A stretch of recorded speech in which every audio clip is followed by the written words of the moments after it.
Hello, everybody, and welcome back to the True Path Entrepreneur, your guide to living your purpose and growing a business that you love with freedom and fun.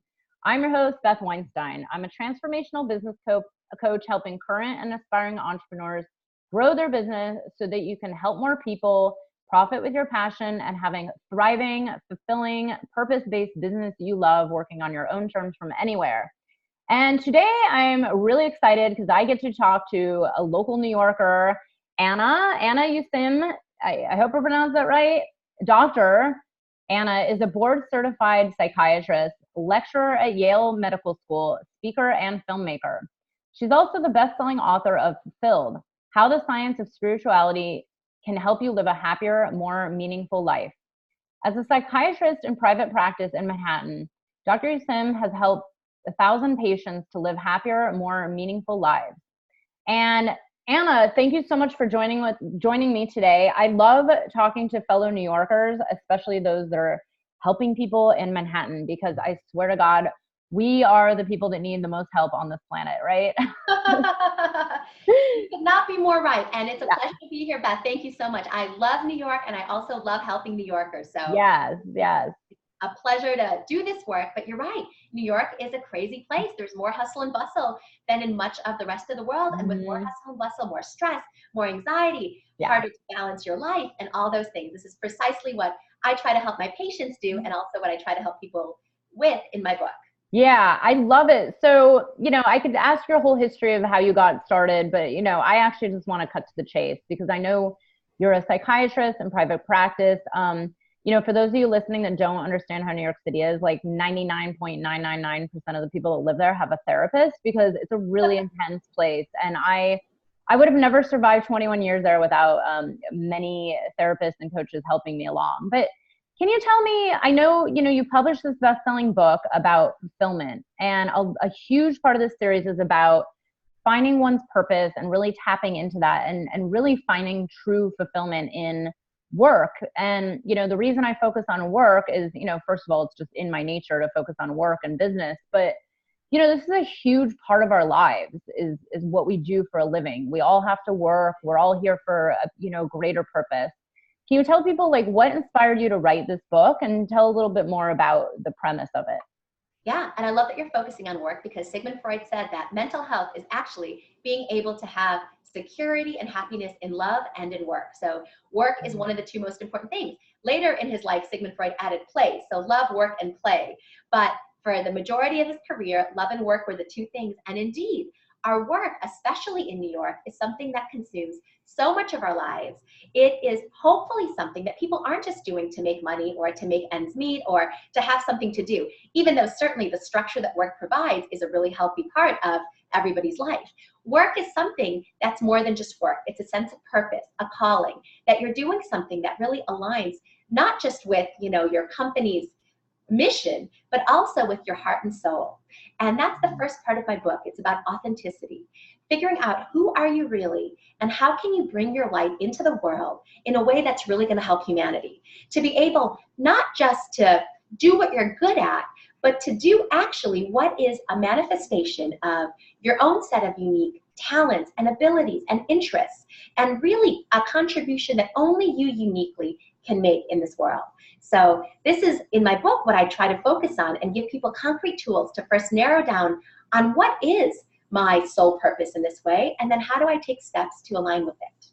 I love it. And I love that you mentioned this notion of authenticity. It's funny, so many clients come to me, with a vision, with a dream, I feel like I'm doing something that's not aligned and I want to do this. But they, they really struggle with this, it's kind of like a version of imposter syndrome. Like, who am I to teach this? Or who am I to coach? Or who am I to help people? Who am I to, go from being a corporate event production manager to a life coach, but in the reality, it's all about bringing in your true self, bringing in all these pieces of your own journey, your own life and your own knowledge to the table and laying it out. And I'm just curious, what are some tools, like you mentioned, there's tools in the book for helping people tap into this soul's purpose. Are there any little easy tweaks that people can start doing right now? Yeah, absolutely. So I'll give you two. So first and foremost, you have to identify what is it? What is your soul's calling? You know? And it's a really simple thing, but something that we often forget to even ask ourselves. And that's the question of, what do I most deeply want? You know, we are so busy living a life of what everybody else can want of us, what society believes we should be doing, what our family believes, what our path has started on way back when maybe we didn't even know ourselves, and the way that it's continued. Rarely do we stop and take a deep breath and really check in with ourselves and ask, who are we? And what do I most deeply want? So I would encourage people to start asking that very simple question several times throughout the day.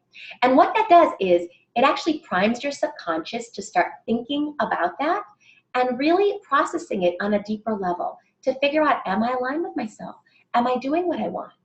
Now, once you've identified it, to actually get from A to B, there's many, many ways, but I also believe what's meant for you can't pass you by. And when you are truly aligned with your purpose, doors are going to start opening. There's this thing called synchronicity that comes into play, which is these meaningful coincidences described by Carl Jung, a Swiss psychiatrist, which really is the universe aligning with you when you are aligned with your purpose. How do you get the universe's guidance behind you to do what you need to do? You have to know who you are and start living that purpose. And you have to take the first step and know that if this is indeed the right thing for you, you will get support. Doors are going to open unexpectedly. You're going to have people come in wanting to help you take things to the next level in a way that you never anticipated. The universe is a beautiful thing and an amazing source of guidance and protection. And to be able to harness that power is also something I talk about in my book, and such a powerful thing. We can all do better. I love this. I'm like, oh my God, I could talk about this for hours because, you know, I help clients with some of this, and I've explained, you know, first of all, we are so busy, you know, our modern, especially us New Yorkers, right? Our modern day life is just constant, like going, and there's no space, you know? And, you know, I have a few clients that are struggling with this. They come to me and they're just working all the time. And then next thing you know, it's like family, work, you know, sleep, eat, and then it's kind of like they're in the cycle, and then there's no space for, you know, meditation or play or, you know, going and taking a class or, you know, doing something that's been on their mind for 10 years. Like, I want to go learn how to paint or whatever it is. And these are the things that open up the, you know, that spark these things off, is creating this openness, this space for allowing in, you know, to see what it is that you want to do and what it is your soul is pulling you to do. And I love that you mentioned synchronicity, because I've been living in true, like, I mean, it just feels like my life is constant magic. And of course there's always challenges, but the synchronicities have been there for at least the last, I don't know, 7 or 8 years now. And they just get stronger and stronger to the point where it's like, oh yeah, like it's so normal. It's like every day. And I love that you teach this, because not a lot of people talk about, you know, what it means and how you can start noticing it and how you can pay attention to everything. Like, hey, pay attention to that little thing that just happened, or that one thing you noticed, or that, you know, someone actually just told me the same thing like 3 days in a row, recently this week. And I was like, oh, okay, like maybe I should start paying attention to that.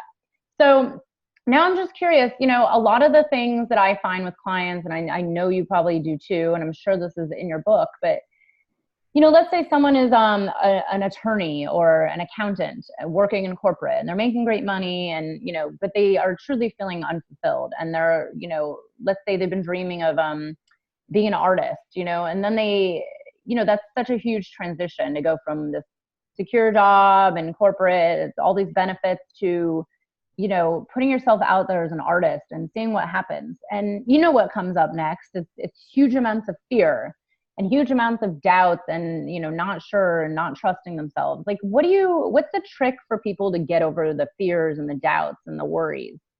Yeah, it's such a great question, right? Yeah. And we all have that. Fear is a part of being human. And I love the mnemonic fear, FEAR, false evidence appearing real. The majority of our fears are just illusions.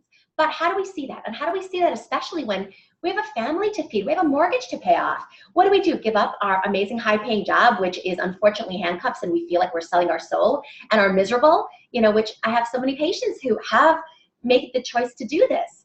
But it's also really, really scary, because you're jumping into the unknown. You're stepping off a cliff and there's no guarantees, right? And if you have the financial luxury to be able to do that, if you have a little bit of savings to be able to take that risk, it's a beautiful thing too. It's like if you step off, the universe will catch you. And the patients who have done that, it's been an amazing thing just to be able to see things unfold, to be able to see their dreams and aspirations really materialize and manifest in a way that they never anticipated, just because they had the courage to take that risk. And courage isn't lack of fear, by the way. Courage is being able to move forward despite fear. Now, let's go to the rest of humanity who doesn't have that luxury, right? The rest of the people, you know what? You might have to keep your day job. You have a family to feed, you have a mortgage to pay. So why not start to do just a little bit and start taking baby steps in the direction of what you would want? Start exploring new art classes, start, painting in your free time, start going to art museums more. And to bring in synchronicity, start asking for signs. Start asking for signs from the universe that are meant specifically for you and that you will undoubtedly interpret as signs moving you in the right direction. Help the universe to guide you. You are not alone in this world, and these are not decisions that at the end of the day you have to make alone if you are open to universal guidance. So these are a few ways to go from point A to point B. I love it. And I love that you say ask the universe, because I think that's something that's missing in a lot of people, is really the asking, like having a full conversation, asking for help, asking to see things, like, please guide me. I mean, I tell my clients this all the time, it's like, you can call it whatever you want, but it's, this is the act of co-creation, right? It's not just us in the grand scheme of things. So I love that you're talking about this. Now, I especially love that you bridge science and spirituality. So I have an atom tattoo on my back, and my other business is named Only Atoms. So I'm a huge science dork. But I want to know how you can talk about science and spirituality together with something like work and business and purpose. And, how do you explain this from a scientific standpoint that, I truly believe every human has our own unique soul's purpose, or whatever people want to call it, right? Like what we've come here to do in this lifetime. But what is the scientific approach about this? Like, is there a science, or?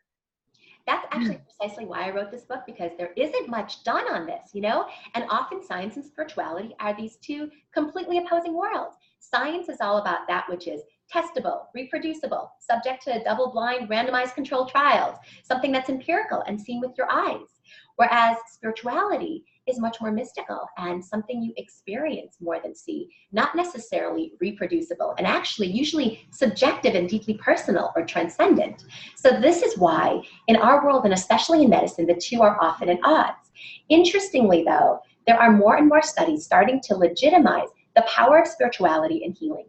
And it's been shown that individuals who have spiritual practices, including going to church, having beliefs in a power greater than oneself, whatever that is, doesn't have to be God. It could be Mother Nature, it could be even a set of transcendent values like love and perseverance and peace. People who have a spiritual perspective, they actually heal more readily from illness, from mental health challenges, from addictions. And one of the greatest actually predictors of prognostic factors in addiction recovery is having a spiritual awakening. These are just a few of the statistics. Tons of work now is being done to legitimize the power of spirituality in both physical and mental health. So this is how it's bridged, but there's much more work to be done, and I hope to be one of the pioneers to do that. I love it. Yeah. I mean, I read so much science-based spiritual, people, authors that bridge this work, and I believe in it too. And you're right. It's, there's proof. And, I always I call myself a transformational business coach, because I talk about that journey of coming into your purpose and then doing something like starting a business or making a major career change, how it is one of the biggest spiritual journeys. Most of my clients are going through spiritual awakenings as they come into this journey. I did myself when I decided to leave, cushy corporate career to start following my dream of 8 years, or actually it was my dream of my whole life, was to start a business. So, and then it was just like this exponential journey. It was hand in hand, like it almost goes together. And I'm sure you find this with a lot of your own clients and with your own research, right? Like, is this something that's common when people are starting to wake up to this? Yes, and I love the word that you use, the co-creation process, because we are co-creating with the universe all the time. And it's not just the universe. You can't just sit around and wait for things to open up. No, you have to take the steps. You have to say, this is what I want. And even if that happens to be the mistake, the wrong direction, the universe will show you that too. It's okay to make mistakes. It's healthy, it's honest, it's authentic. We all make mistakes. You're not always going to make the right decision to get to where you need to get to. However, if you're co-creating with the universe, you're going to have the guidance. You're going to have something behind you. You're going to have a little bit of, like you said, magic to guide your path. And all of us need a little magic. Yeah, yeah. Now, what are some, when we talk about synchronicities, and I'm sure you work with a lot of people making this transition into, let's say, entrepreneurship, or at least something like finding their true purpose, whether it's, something creative endeavor or entrepreneurship or whatever it is. Like, what are some initial signs that you tell people to like look out for when it comes to, knowing that you're on the right path, knowing that the universe is supporting you? Like, I know, I understand what synchronicity is. And when I first started experiencing it on an extremely regular basis, when I started my other business, it was like so clear that I couldn't even deny it. It was like, bam, every time. But are there like little ways that you can tell people to start paying attention?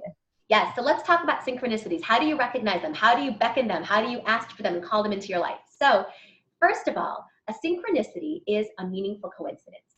Now, what that is a purely subjective thing, because what's a meaningful coincidence to me may be completely meaningless to you, right? And so that's the whole thing. It's the universe speaking specifically to you. So for instance, you think about somebody and then your friend calls, or you have a dream about somebody and you bump into them the next morning. Now, is that a totally random event, or is it a meaningful coincidence? If these things happen once or twice, okay, yeah, maybe meaningful, maybe random, doesn't matter. But if these sorts of things start to happen in your life over and over and over, you start to notice and you're like, what am I doing differently in my life? The universe is starting to guide me in a certain direction. And those are things that are either benign or positive synchronicities. Now, probably all of us have also experienced the opposite, where every single door you knock on is shut in your face. I've certainly had that. And that is the universe telling you, change course. Now, it doesn't necessarily mean if you're trying to, discover the next cure for a big disease, don't keep trying. And every time you get, something wrong, that, the door gets slammed in your face, you shouldn't keep trying. Not at all. But it's more that random, kind of seemingly meaningless things keep happening that are blocking your path. That is often guidance as well. A number of negative synchronicities is the universe saying, look around and change course. You're doing something that's a little bit off. And it could also not have anything to do with your job. It could be in your personal life. You could be doing something in your personal life that's just, not exactly in line with what you should be doing or who you should be. And to examine that and to really be able to look deep within and be introspective. And then to change course. And if you're getting the negative synchronicities, if you change course and get on the right path, you will get the positive synchronicities right back. It's kind of an amazing thing. And to ask, also to keep asking. The more you ask, the more you will see them. I love it. I love it. This is so incredible because it's so real. And I hope people watching can start paying attention to this and start experiencing it. Because it's incredible when it happens, and it's so, so apparent, right? Like for me, in both of my businesses that I've started, and, it just happened so much that I was like, okay, this is all I have to do is start listening and paying attention to all these little things, and it's kind of like following this map and co-creating it, having this conversation, like, here's where I think I want to go. Let me start taking the baby steps towards it. And then paying attention to all those little signs and paying attention to, I call them like the golden nuggets on the road, like just grabbing each one and keep going. Now, I'm curious, your whole book and what you teach is all about, fulfillment. And I'm curious your views on, what went wrong in society and like, what is our future like? Like to me, the world I'm in, and probably your world too, because I'm a coach and most of my peers are coaches and therapists and people helping one another in kind of the spiritual and science-based way. But, there's still so many people in our society that are really, suffering, that are like, they because I hear this all the time. This is the people I talk to on, when I do free coaching calls. They're really stuck, they're feeling like trapped or, scared or not ready, or like they have a vision and they're like, oh, maybe later. But next thing you know, they're like 55 years old. What's going on? Like, what's wrong? And what's the future? Like, is there hope for us as a society, as a world? Yeah. I think it's two things primarily. It's fear and emptiness, right? Fear holds so many of us back. And fear is what holds so many of us back from changing from the status quo, from actually being to live our being able to live our authentic lives and say, who am I really? And what am I supposed to be doing in this world? Right? That's fear. Emptiness is the other side of that. It's when you're living a life, you're spinning your wheels, but you come up empty. Nothing fulfills you. Nothing makes you feel full and enlivened and purposeful. And so what do people do when they feel empty? They start filling that emptiness with all sorts of stuff. And that could be, substance addictions. It could be numbing yourself to your pain or getting high in order to feel some form of meaning. Or it could be behavioral addictions, to just go, go, go, go, go, workaholism, to be addicted to your iPhones, which I'm sure you know plenty of people, exactly. We all have had iPhone addictions at some points, right? I'm raising my hand because I used to be go, go, go, go, go, go, go. Right, but the most sinister of all is actually psychological addictions. It's when we fill our inner voids with things like money, power, fame, status, achievement, and these material things. We buy the hottest car, but the more of these things that we have, the emptier we feel. Now, none of these things, achievement, status, none of these things are inherently evil at all. Quite the contrary, in our society, it's good to have these things. But you know that it's an addiction when the more of it you have, the emptier you feel. And when that's the case, you really have to look inside and say, you know what? I need to reevaluate. I need to do some things differently. Where to from here? It's so, I mean, it's almost insane, but it's so true. And because I know we both know people that have gone through this, and I've been there myself, like at the pinnacle of my old career where I was making the most money and everything was cushy and I was flying business class and 5-star hotels and, just able to buy whatever I want.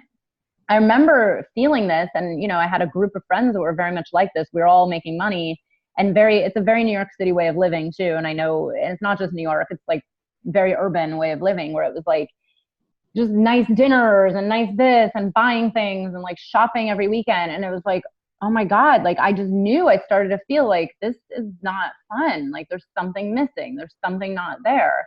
And I just, I for years was thinking about this idea and this dream business. And I was just, it got to the point where the universe, I always tell people, if you don't start taking these baby steps towards your true purpose, the universe will do it for you. For sure. I lost my job. My dad died. I lost another job. I took time off. I went to a job that was like horrible. It was like, it got to a breaking point, and, and then the economy crashed, multiple times. And I always tell people, like, start now, because if the economy crashes again, do you want to be doing something that you love and enjoy, or do you want to be suffering later on? And this is like you said, even if you can't afford to quit your day job, I always tell people, like, look, don't quit right now unless you can, but just start taking the little baby steps, like every day, like one tiny thing, or even having that conversation with the universe. It's so simple, and it costs nothing to just start asking really important questions and slowing down your life a little and creating the space for the opening of exploring, your soul's purpose, exploring like why we're here. But I love that you talked about, the money, because I know a lot of people, they come to me and they're like, oh, I hear coaches, can make a ton of money. I just want to do it for the money. I'm like, no, it doesn't really work like that, The universe will see right through that. People will see right through that. People are smart. People see through people. Exactly. And I love, I know we've both had these clients that are, it's like, they could be making multi-millions, but still come to you and feel like something's missing. Are feeling suicidal or depressed or anxious or overwhelmed or like completely empty inside. It happens all the time. And money is not what buys happiness. Purpose and meaning buys happiness. Love, not buys happiness, but purpose and meaning creates happiness. And love and meaningful relationships create happiness. And a connection to something greater than oneself creates happiness. Authenticity and connecting to your soul creates happiness. That's the recipe for happiness. And yes, money is a beautiful thing when you have it, but it's also in and of itself, it's necessary perhaps, but certainly not sufficient for happiness. I love it. Well, okay, before we go, I just have one more thing. I know you offer some free meditations on your website, and, there'll be a free gift that people can access in today's email. But I was curious, there's, one of the meditations is about what you most deeply want. Can you tell people a little bit more about that? Like, how does that work? Yes, absolutely. And it really is just asking that question, but also first getting into a state where you feel really, really relaxed. And in that relaxed state, being able not just to channel your conscious mind, but really for some of your unconscious, deeply held beliefs to come up. And you ask yourself, the question like we talked about earlier, what do I most deeply want? And you see what comes to you in terms of your thoughts, in terms of your images. And sometimes the most, funny things can come up, like, I want a burrito, I'm hungry, right? That's going to come up, of course. And oftentimes what comes up, it seems like you're just hungry. But what if actually you need more nourishment? What if like that burrito is actually an indicator of something much greater that you need in terms of nourishment for the soul? So to really pay attention to what comes up in terms of visuals, in terms of thoughts, on not just a surface level, but also on the metaphors that they could represent. Oh, I love it. This is so great. And Anna, can you tell people a little bit more about where to find you and what you have upcoming? I know you travel, you speak. I think you said something about workshops. Tell people a little bit more about this. Yes, absolutely. So you can find information about myself and my book on my website, www.annayusim.com. And my book, Fulfilled, How the Science of Spirituality Can Help You Live a Happier, More Meaningful Life, is available on Amazon, on my website, and wherever books are sold. I have a number of workshops coming up. I'm doing one actually this weekend at Copper Beach Institute, doing another one next year at Kripalu, and a lot of other things which are all listed on the website. So I hope that you will come, and I hope to meet you in person. Yeah. This is wonderful. Yeah, no, this is awesome. And thank you so much. Yes, Kripalu is somewhere down the street from me. Yeah, like 45 minutes from me. Cool. I love it. This has been, I could talk for hours because I know so many people are suffering from this. And it's one of, it's both of our missions. This is one of my biggest missions in life, is to help people see, we're here for something more. We're here to be fulfilled. You really can start to take steps towards your purpose and really turn your business into your purpose into a business of your dreams, or the career of your dreams, or, even like the project of your dreams. It really is possible. We've done it. A lot of our clients have done it. And this is really what it's all about. We only live once, and really it's about grabbing this only life you have and really living it and being truly fulfilled, because what else is there? Exactly. Believing in yourself, believing in the universe, and working together to co-create. It's beautiful. It will happen. Awesome. Thank you so much, Anna. And everybody, be sure to join us tomorrow. We'll have more interviews on the True Path Entrepreneur. Bye.